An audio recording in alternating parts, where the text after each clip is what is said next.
Welcome, everyone.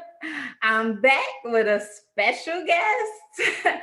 For those who don't know me, my name is Bianca Cotton, and I am the founder of Behind the Confident Smile, where we inspire women to walk in love, live in hope, and be healed from past hurts. If it was not a time in life that we need any of that, it is right now. In the midst of COVID, civil unrest, anti-Asian, hate. I mean, you name it, it is happening. So on this evening or whatever time that you're watching this morning, uh, we are talking about defining Black womanhood. You may have seen some of our roundtables before and discussions about talking to Black women about Black womanhood. It's up to us to tell our own stories and our own narratives and not allowing other people to tell our stories for us. So that is what this conversation about. And I have LaTrice Elle Davis. Guess how long I've known her, y'all? Y'all wouldn't guess this. Almost 10 years. Can you believe it? Oh, this is a full circle moment. And she is a powerhouse in her own right. Trust and believe. If you are in the Chicago area, get to know who she is. She is a steadfast professional striving to make organizations and people better. If we didn't need that more than ever, we need it right now.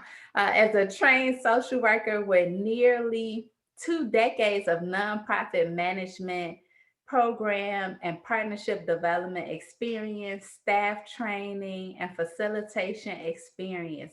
That's how we met. I was in a training, she was facilitating, and the gem she was dropping, I could not have been writing fast enough. You hear me?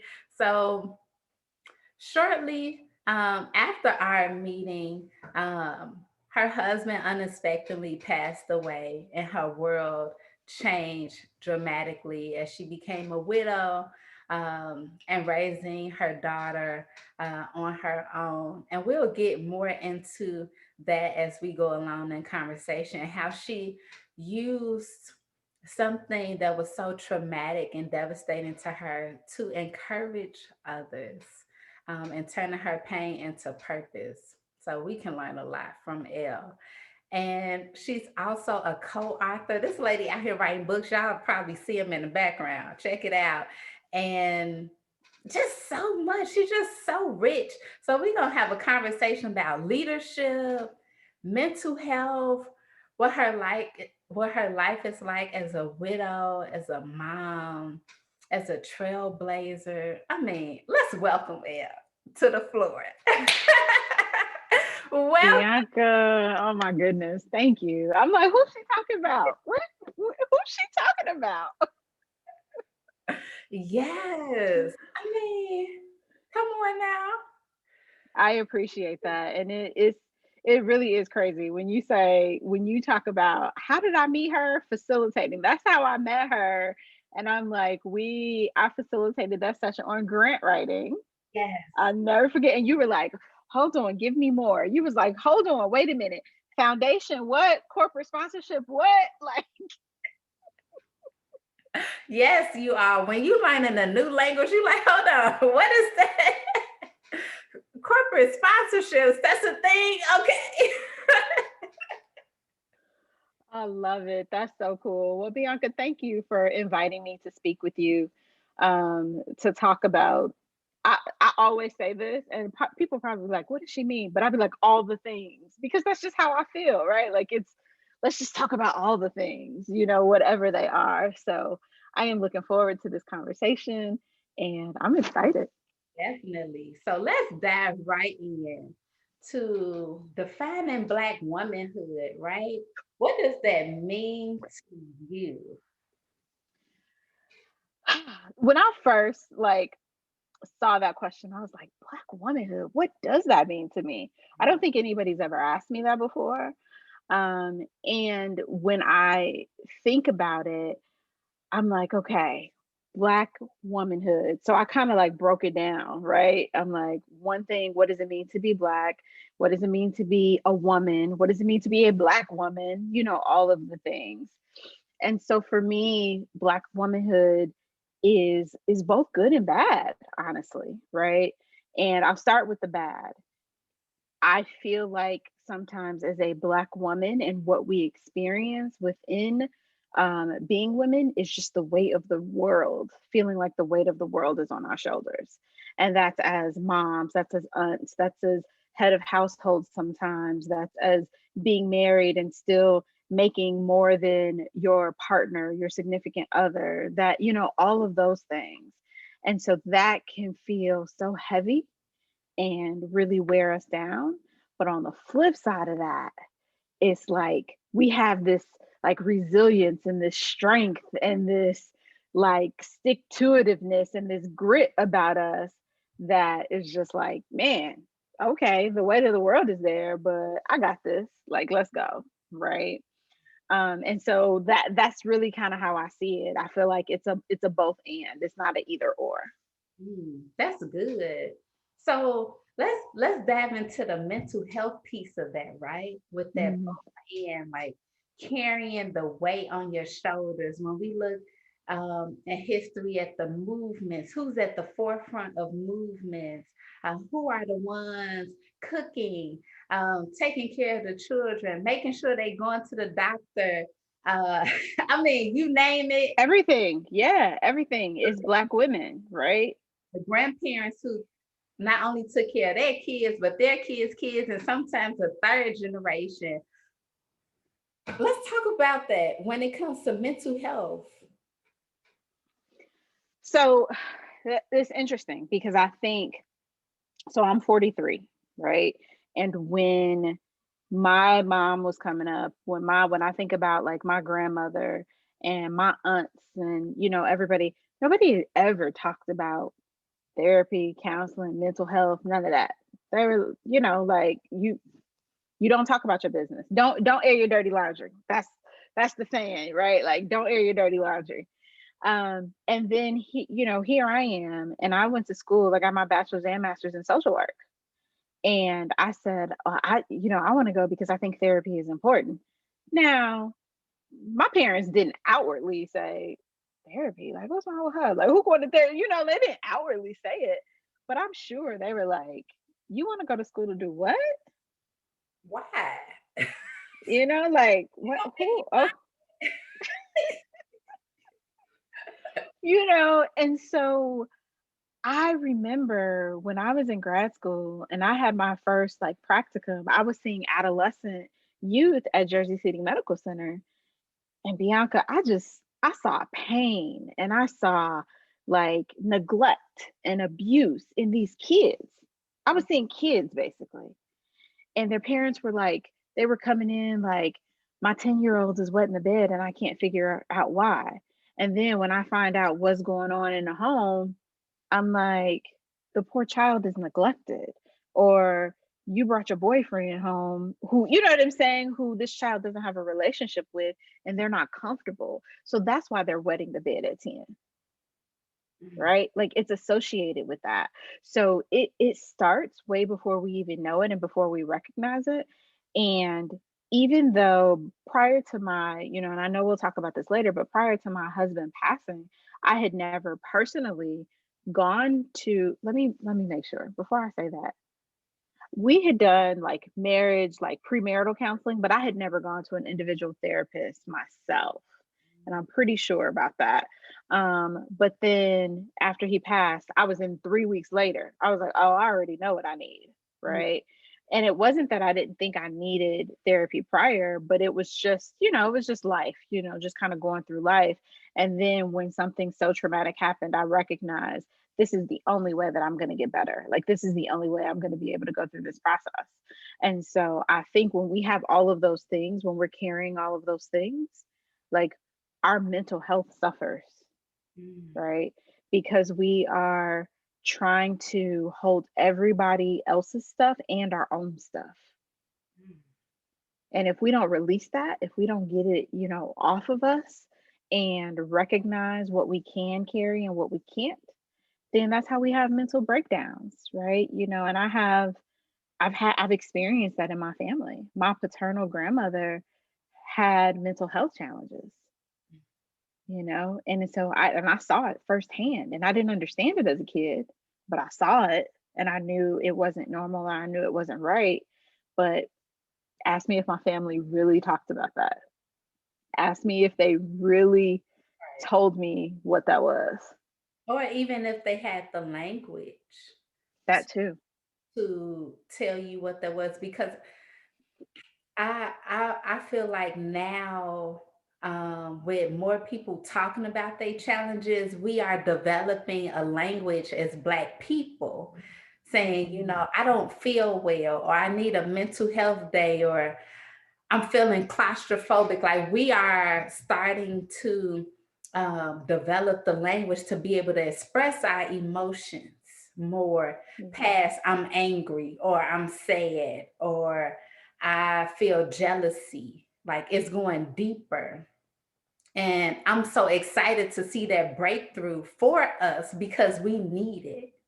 For Mhm. so long, we have suppressed how we felt to probably keep our own selves safe from opening up the Pandora's box and not knowing what to do with it. Mhm. If we open it, like, I'll just keep that down, even though it's seeping out and I'm snapping out on people, or I'm sleeping a lot, or I'm overeating. Like, all of these are manifestations of there's something going on that Yes. I'm not addressing. Absolutely. It's so true. And when you talk about the emotions, like one of my favorite things, and I didn't print it out at home, but I show Simone is my daughter. I show her every once in a while, is the emotion wheel.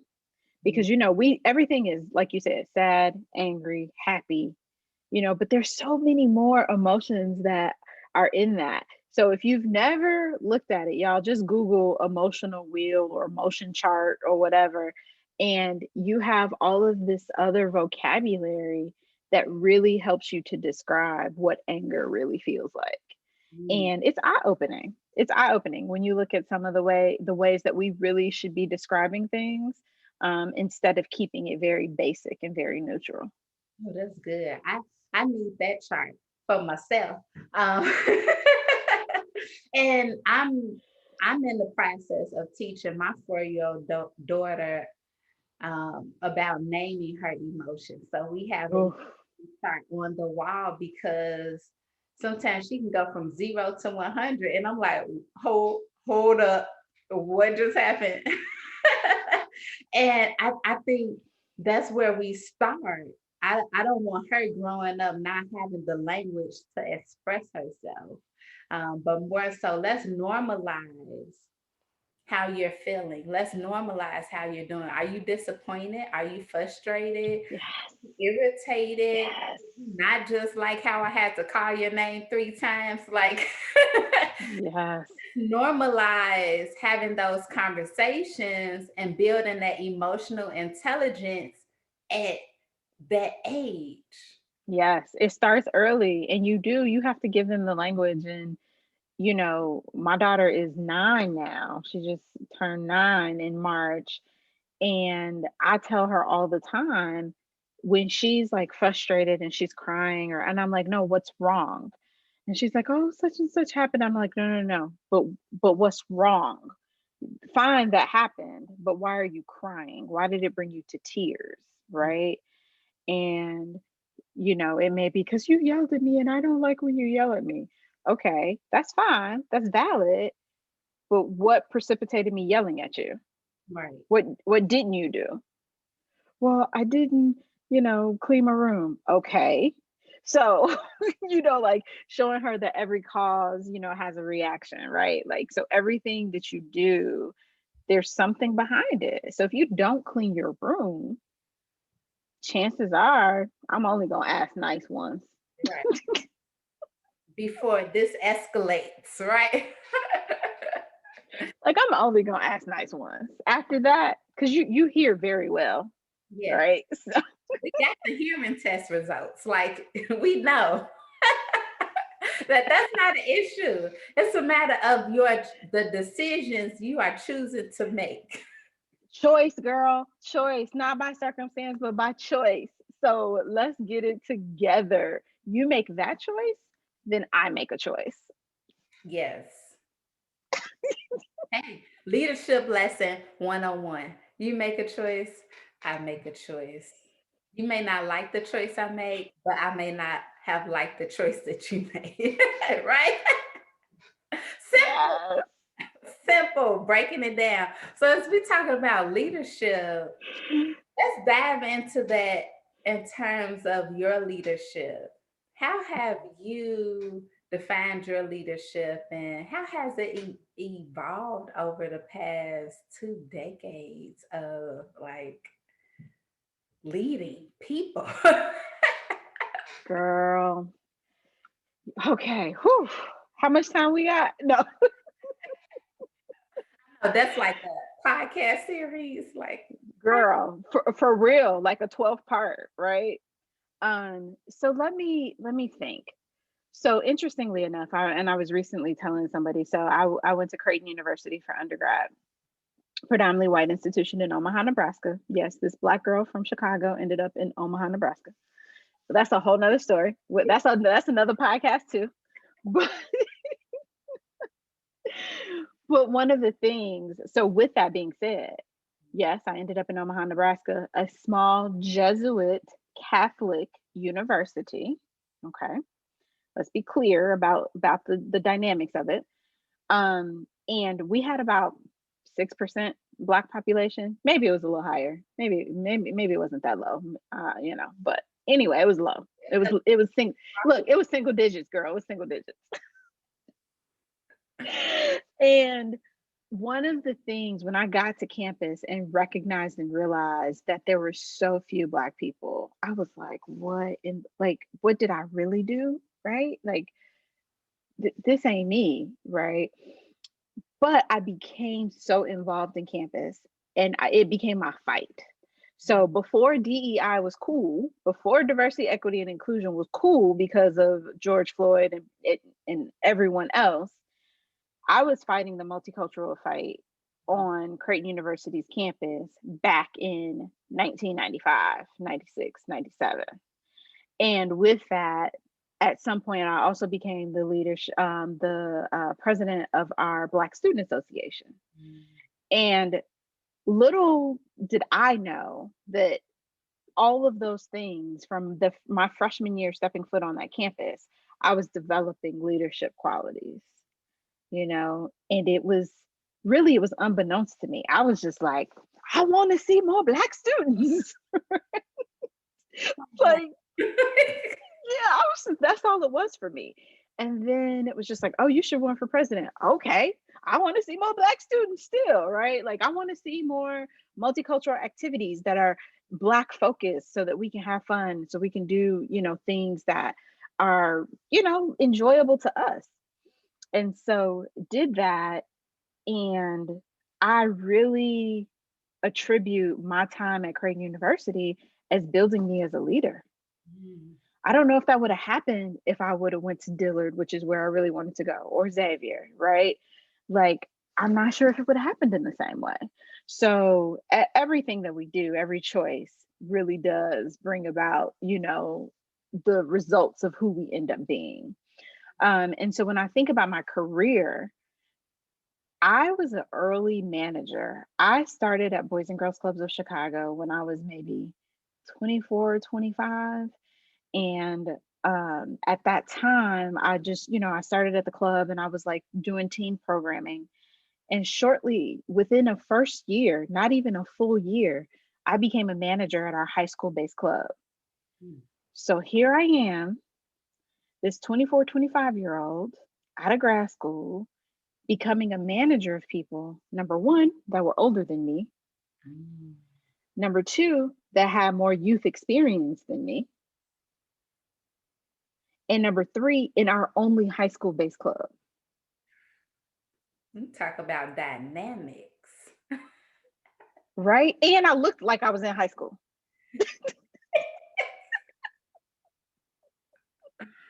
Oh man. So I was just like, okay, this is all the cards are stacked against me right now, right? But lo and behold, thank God for good mentors. Thank God for dynamic women. April Janney was, I don't know what her role was, but she was in senior leadership position. And like I went into her office one day and closed the door and literally cried my eyes out. I was like, I don't know what to do. I don't, everybody's older than me. I just was a blubbering mess, right? And she literally, I wish I had a box of Kleenex, but we're gonna pretend this candle is a box of Kleenex. And she literally, she let me get it all out. She handed me the box of Kleenex. She was like, handed me a Kleenex. She's like, wipe your face and get it together. Mm, And she was like, and I don't say that like get it together, like you can't show these emotions. She's like, I'm happy that you're getting it out. I'm happy that you're recognizing this. But now you're in it. So what you gonna do? mm.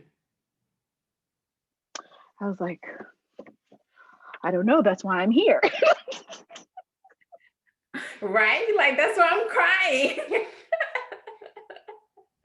I don't know what I'm gonna do.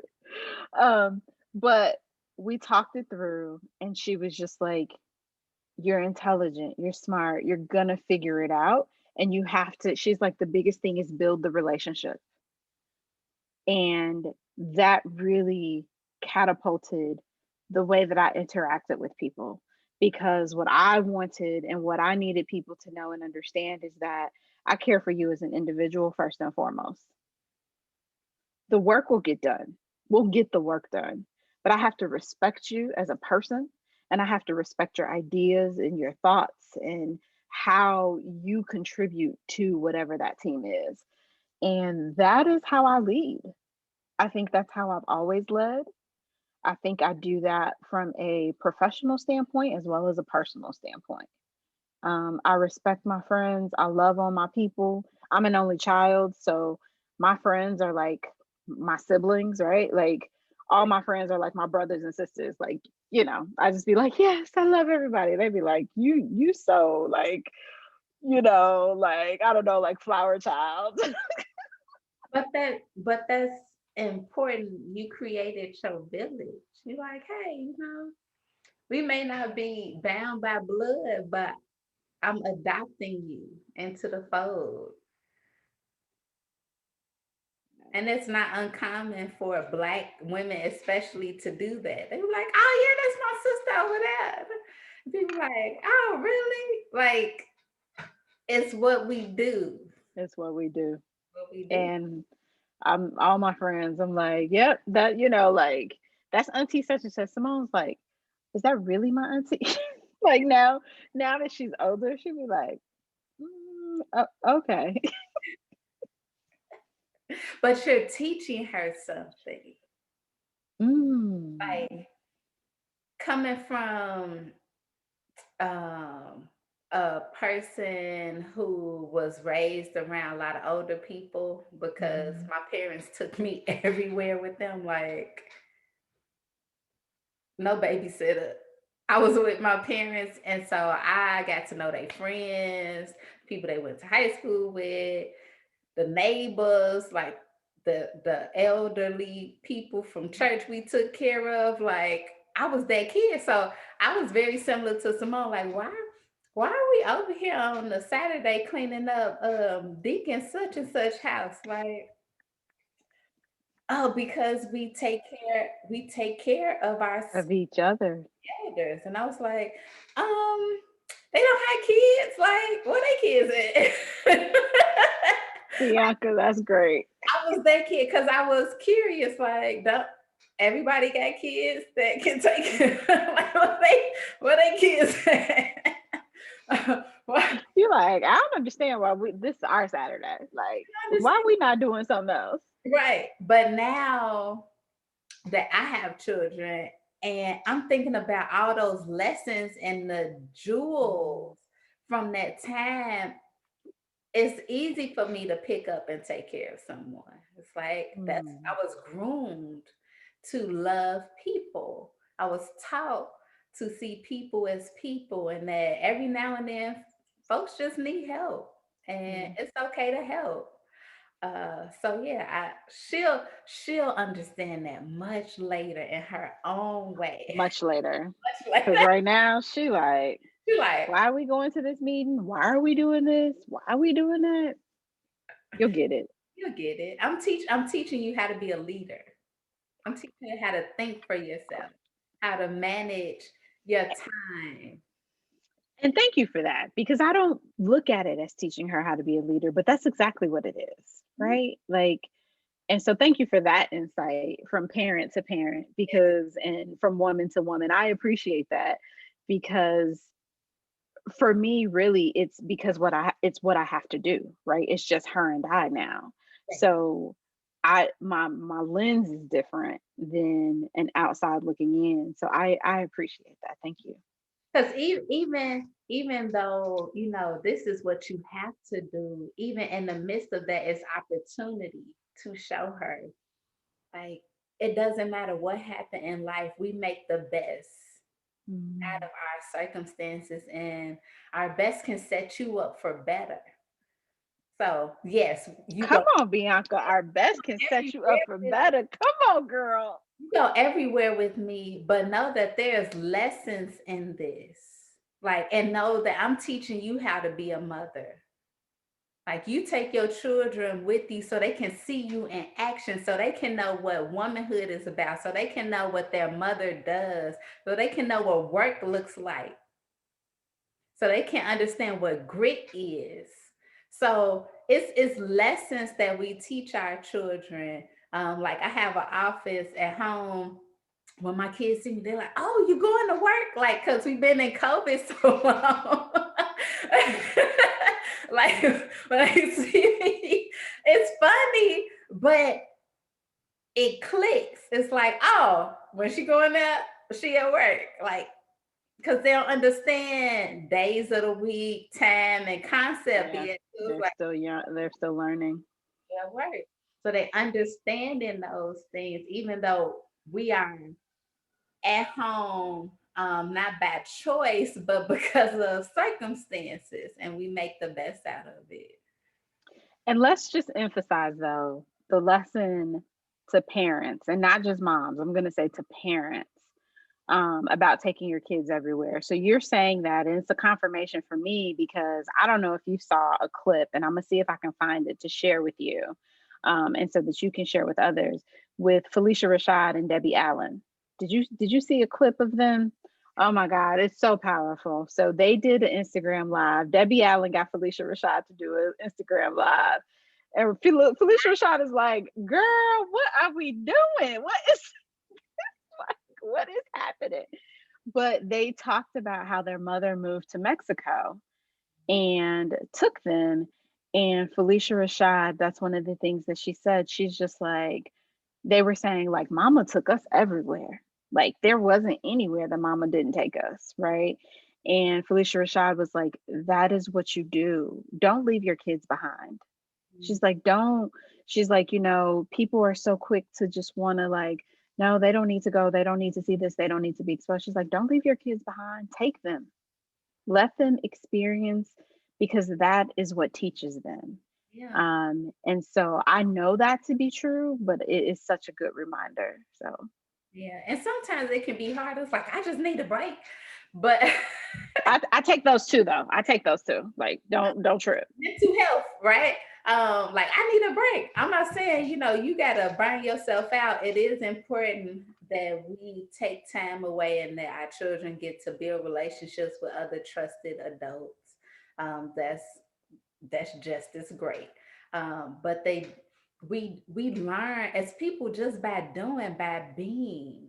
Mhm. Um, Even as I think about virtual school, I think this has been a great opportunity to learn in a different way, not from the screen, but creating your own lessons. Like, what do you want to teach your child? Because most of the time they away for 10 hours a day. You working, they in school, get home, cook, put in bed, we start all over. Start all over again. The experiences are on the weekends, but now we have, for those who aren't essential workers and have to, go into somewhere every day, have the opportunity to bring them into the fold and teach them some different things. Like, go get that broom. Let's do some home economics. Let's clean. Let's show you how to wash some dishes, wash some clothes. Let's fold. The things that are critical Mhm. to our survival as people. I can't tell you how many folks I went to college with who didn't know how to wash their clothes. And I just didn't understand because at 8, maybe even 7, I was at the laundromat. Okay. Girl, it's crazy. Putting in the washer. Like, I'm like, everybody should at least know how to cook 5 things, at least 5, right? but then again, that goes back to my parents wanting to make sure that I knew how to take care of myself, Mhm. and that I don't have to lean on anyone else for my basics, like feeding myself. So, yeah, that's a whole Absolutely. but it's gems in all of that. So, let's talk a little bit about your late husband and everything that came from being married to being a widow to now. Whew. You got all these podcast series, girl. Like we I know, just give us the abbreviated version.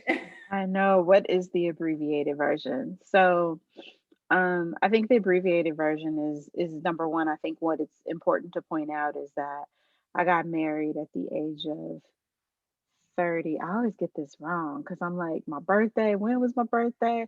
I got married right before I turned 34. Okay, so I was 33 when I got married, which obviously we know that when you get married a little bit later, like you're set in your ways, you've started doing things the way you do them, right? My husband had been previously married, and my husband was 13 years older than me. So that's those some different dynamics too. I was excited though. Like marriage, I'm the person that always was like, I'm gonna have kids, I'm gonna get married, right? Like I never questioned either of those things. I was hopeful that I would have gotten married sooner. And like in my mind, I wanted my first child at 30 and my second at 33, right? Like I had that was my plan. And obviously it didn't work out like that if I didn't get married till 33. And Paul and I had a honeymoon baby. So our daughter was born before our first wedding anniversary. And so our life was happening very quickly, right? And but for all intents and purposes, it was good. We had already hit some rocky moments within those first few years of marriage. Normal stuff, you know. And in 2014, April 16th, 2014, I remember waking up just we were like excited, like we were talking about what he wanted to do, what I wanted to do, what we wanted to do together. We were just like, yeah, like we about to rock it, right? Our daughter had just turned 2. We were really excited. And unfortunately, before the next day would come, I discovered my husband not breathing, laying in our bed. And so April 16th, 2014 started one way. It was like very happy, very like excited. And it ended the lowest moment I've ever felt to this day in life. And in an instant, like when people talk about their life instantly changing, Mhm, like I'd never experienced what that meant before mhm, until that moment. Because we know that things change, right? If somebody's sick, if we're preparing for marriage, if we're preparing for all these things, you don't prepare for your husband to die, right. right? Like especially not when you wake up with him having pillow talk about dreams and goals. Like you don't prepare for that. And so I remember that night just thinking like, Lord, I don't even know what to do. I don't know how to go forward. I don't know what I'm supposed to do. And but what I told you earlier, what I did know is that I needed therapy immediately. And so that was one of, once we got the funeral arrangements done, like that was my next line of business. Like literally, I remember putting it on a to-do list. And I was like, find a therapist. And I knew I needed therapy because I needed to process this with someone who was removed from the situation. I didn't want my friends who were also his friends. I didn't want my family, and I am a believer, but I knew I could pray, but I knew I couldn't pray my way through it without other assistance. Right. Um, and so I did therapy weekly. I saw a therapist for my daughter as well. She was only 2, so I wasn't prepared and didn't really want to put her in therapy, but I saw a therapist that was specifically geared towards child grief and child trauma, who helped me tremendously because I wasn't using the word death with my daughter at first. And she was just like, I need you to give her the language. So earlier, when you talked about having the language, right? Like, she was like, I need you to give her the language. Yes, she's 2, but she understands that plants die. She understands that insects die. Like, she can get it. And I was like, good point. Okay, cool. Like, right. And so the next year, that first year after Paul's passing, village, I talk about those people that are my siblings, but not my siblings, are not my blood siblings, but our family by choice. They showed up and showed out in a way that I could have never imagined. I was incredibly blessed to have people who slept on my couch for weeks at a time, who rotated in and out, to make sure we were good, who got my daughter ready and took her to childcare, who made sure we had food, with grocery shopping, you name it, anything that needs to be done in the house, Mm. my friends pulled together and made sure that it happened. So that gave me the time and the wherewithal to really take care of myself, to take care of my mental health. And, I just, even things like going to church, my mom for an entire year, maybe even longer, went to my church with me because she knew me, my daughter, and my husband were at church together. And then would go to her church and take my daughter to church with her. So it was like every Sunday I had like a 3-hour window to myself. Mm. So it's stuff like that kept me sane, that kept me whole. And somewhere very quickly in that time, I realized that I guess God placed it on my heart that although my husband passed, and although I could have I would have never imagined that to be the case, I went through that situation so that I could help other people. Because the first time I had to recognize and say that at 36, I was a widow. Right. At 36, 36. when I first even, like, I was like, widow. I'm like, that's old white women. Real talk. Like, Let's define what a widow looks like today, huh? and Bianca, when I tell you there are so many young Black women that have become widows in this life, it literally, it tears my heart every single time I hear about it. And I always extend myself, but it just even tears my heart even more because there are a lot of us Mm. that even younger than me, some became widows even younger than I did at 36, Wow. in their late 20s, in their early 30s. And I'm like, we don't talk about it. Like, nobody really knows the story of some of these widows. And I'm like, we've got to change that narrative, because and not to change it so that people feel sorry for us, because that's not what it's about. But like, look at the strength of, so you talk about Black womanhood, right? Like, here's a whole subculture of Black womanhood that has had to find a way to go about their daily lives and continue to work, because because that person dies, the world still goes on. Yeah. The world don't stop. My world stopped, but everybody else around me still, people still want their reports, people still like, people still want to meet Maybe. people. You're like, but I just lost my husband, and they're like, oh, sorry, but Mm. you know so with all of that, though, here I am 7 years later. Yeah. 7 years. 7 years later, through a pandemic, through, my daughter's 9, she was 2 when Paul passed. Here I had to select school, had to do all the things that we talked about doing together. And even in those moments, it's like, even as strong as my village was, like, I had to make a school decision. They couldn't make it for me, Right. right? Like, as tough as it is, guess what? Oh, our children are home from school. I got to be at home with her. Yeah. Nobody else. That's me. So the girl, them first 2 months of last year. You talking about utter shock. You like, how long is this lasting? Oh, Jesus. I was like, Lord, we're not gonna make it together. Like, so, you know, The I level. wouldn't wish, I wouldn't wish losing a spouse on anyone.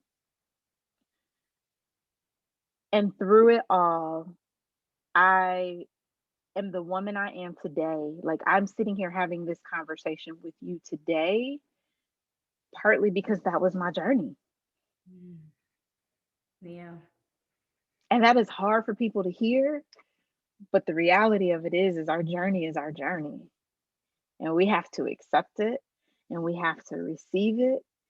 And I personally believe we have to tell it. Mm. Like you said, we have to control the narrative of our stories. Yes. And so many of us hide behind our stories. So, right.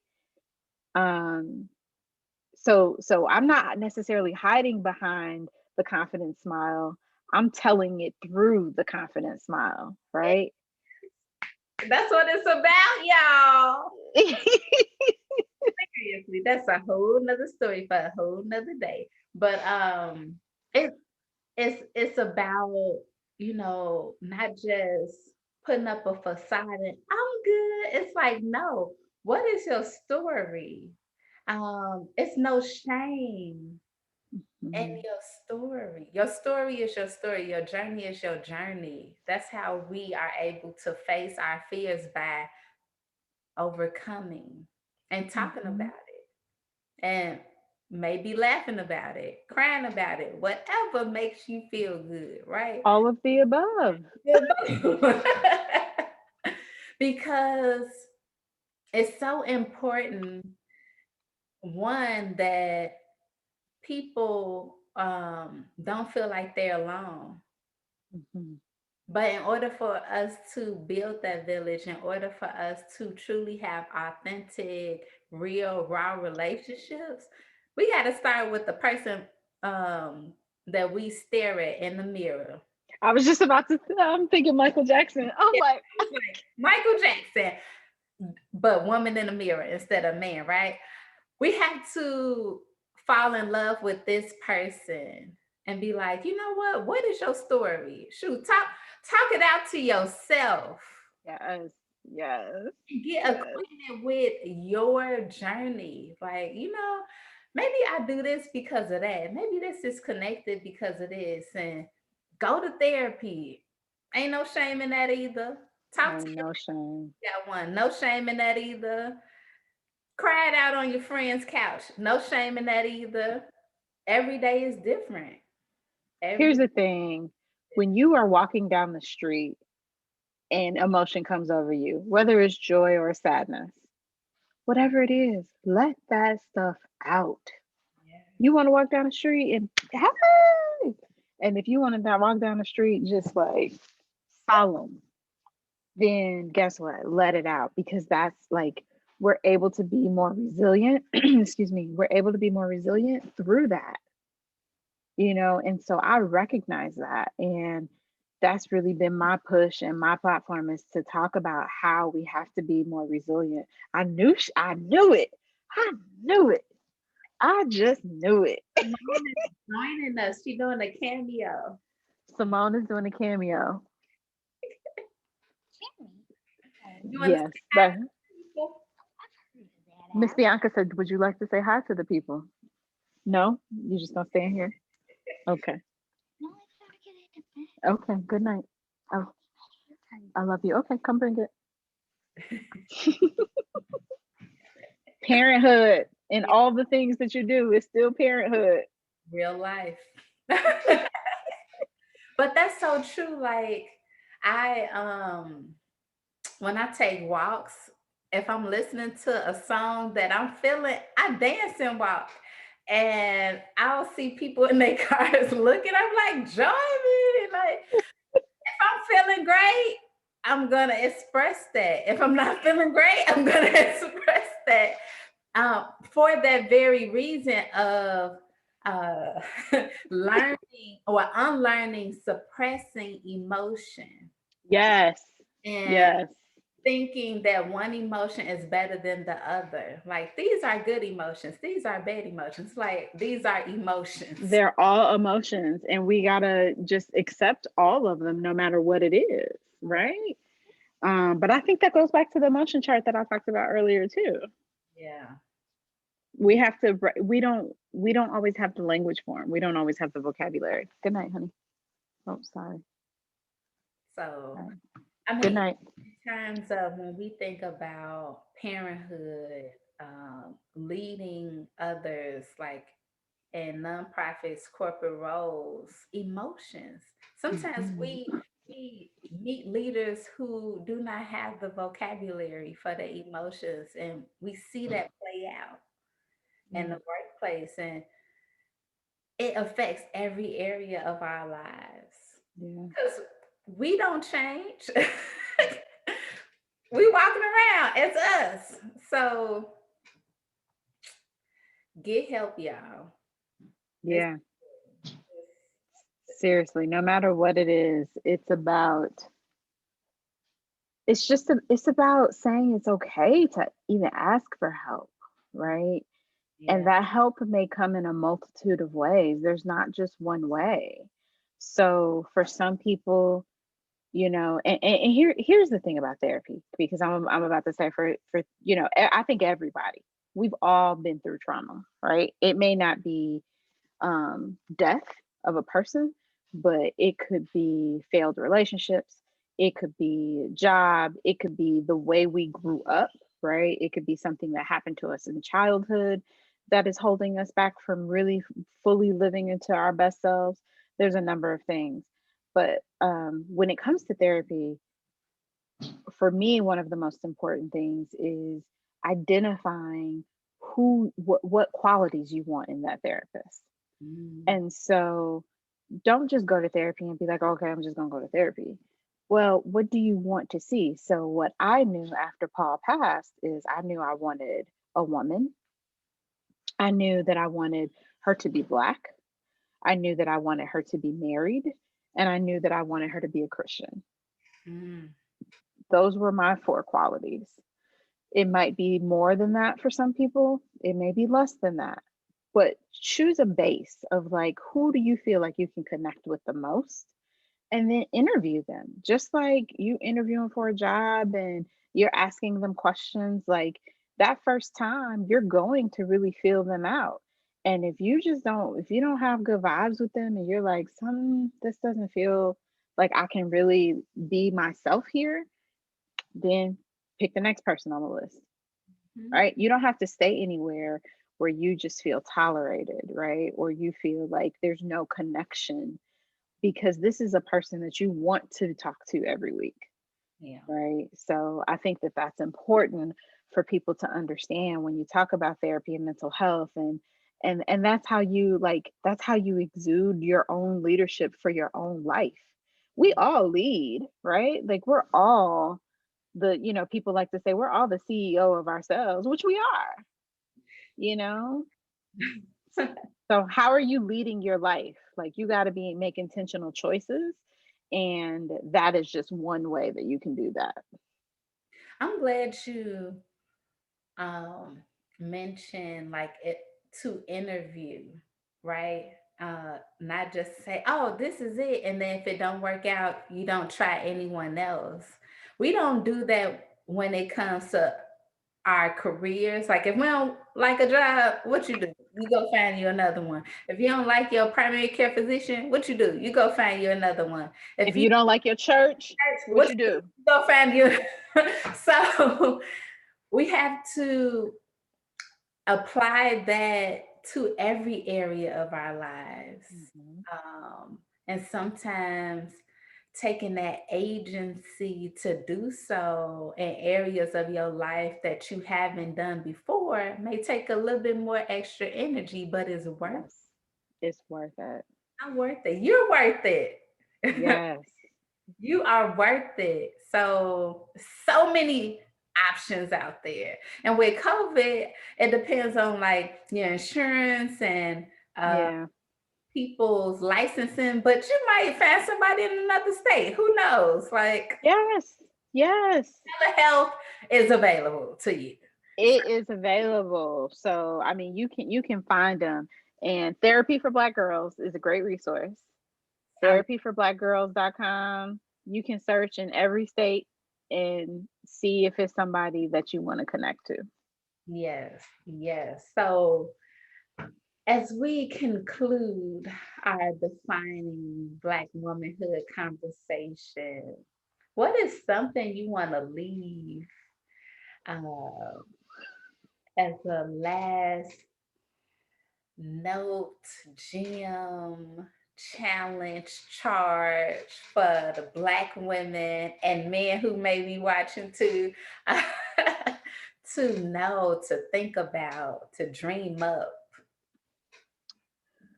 Oh, Bianca, there's so much. But you know what? Really, it's the piece of advice that I like to give to people when we talk about resilience and when we talk about going through life.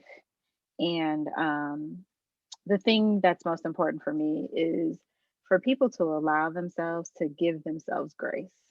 Mm, And I say, like, whoever you are watching, like, you have to give yourself grace, which means you have to be kind to yourself first, right? Stop beating up on yourself because you didn't finish the emails before you left work, or you didn't, do the birthday party for your child, or you didn't, like, stop with the I didn't do this, I didn't do that, and focus on what you did do. Focus on the good that you have been able to give yourself, your family, and the world. Like, we are unkind to ourselves. mm, And so give yourself grace in everything you do, because we have been through some stuff in the last year. And don't allow anyone else tell you how you should navigate life. How you still grieving? Yep, and I'm gonna be grieving for another 10 years. Now what? Right? Like, say that. what?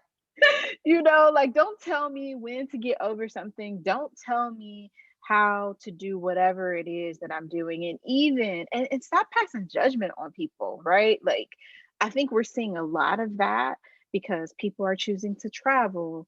Even in COVID, people are getting the vaccine and people are not getting the vaccine. People are sending their kids to school and people are not. And everybody got something to say about what everybody else is doing.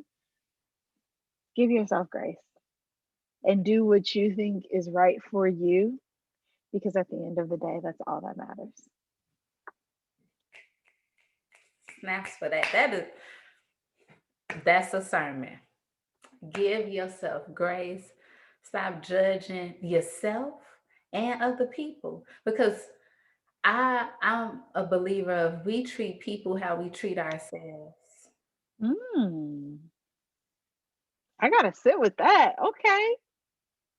I got to sit with that.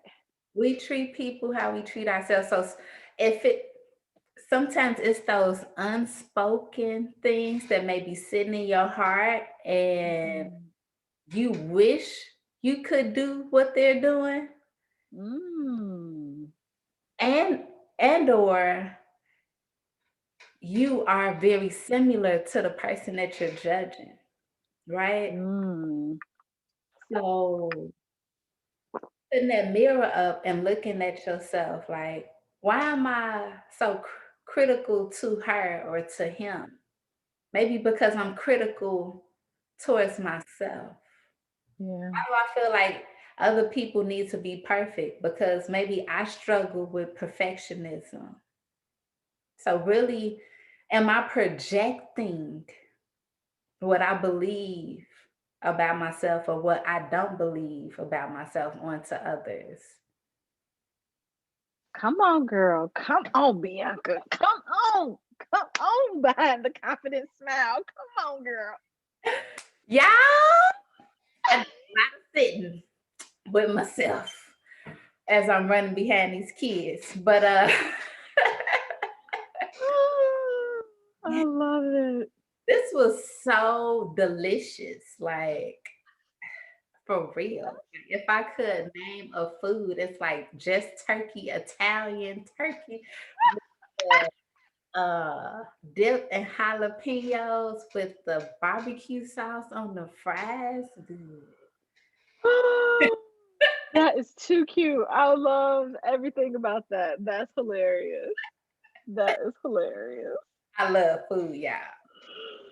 So I was about to say delicious and nutritious, but you took that out the window. That's not nutritious, so we can't say that. no, it's not nutritious. It's one of those things you're like, ooh, I just want something nice and juicy today. And then we'll do the smoothie for breakfast, with the vegetables and coconut water, all that good stuff. Uh, Oh, that is great, Bianca. That is so great. yes, but thank you all for tuning in. And can you share with folks how they can find you, stay connected with you? Absolutely. Find me on IG at Elle Davis Speaks. I'm on Twitter too, but I'm not really on Twitter. I have a Twitter account, but I have never been able to get into Twitter for real. I feel like it'd be moving too fast. I don't even have a Twitter account. I was like, too much, too much. It's so much. It is so much. Oh my gosh. But Elle Davis Speaks on IG. And then I have a profile with books, with all kinds of information about me. So I welcome new followers. Let's connect, let's interact, and let's just make our impact on the world. Yes. What will your footprint be? What is that dash between your birthday and your death date? What is that gonna say? So, You know what? So you're saying that, but so I teach at Harold Washington. I'm an adjunct, and mm, there's a class that I teach, and I gave that assignment to my students. that's a They had to write their obituary, and good. I was like, you're not focusing on the birth and you're not focusing on the death. What you're focusing on is what happens in the middle. What do you want people, how do you want to be remembered? It's fascinating because some students dream really big and some dream really small. Mm. So it's fascinating. I love that assignment. Public allies. That's how I got introduced to the dash and public allies, one of our speakers. And just to give you all some more insight to what I mean by the dash, um, and Public Allies is a nonprofit organization focused on leadership, growing people of color leaders from the ground up. But we had a speaker one time who came and shared, like, it's not always about how you're born and how you pass, but what are you going to do with the time that you are here on earth? And in that moment, I just really sat and I thought about it, and it has stuck with me for over 10 years. Like, I'm going to make impact with my dash and being more intentional about how I live and the decisions that I make and the people that I connect with. And it just puts you in a different mindset. when you start to think about your life in that way. Yes. Yes, so stay connected, y'all. Subscribe to Behind the Confident Smiles newsletter at behindtheconfidentsmile.com. You can find us on Instagram at Behind the Confident Smile and Facebook. And you can follow me personally at Bianca N. Cotton on Instagram for all of your poetry and inspiration needs. So until next time, we'll talk to you later.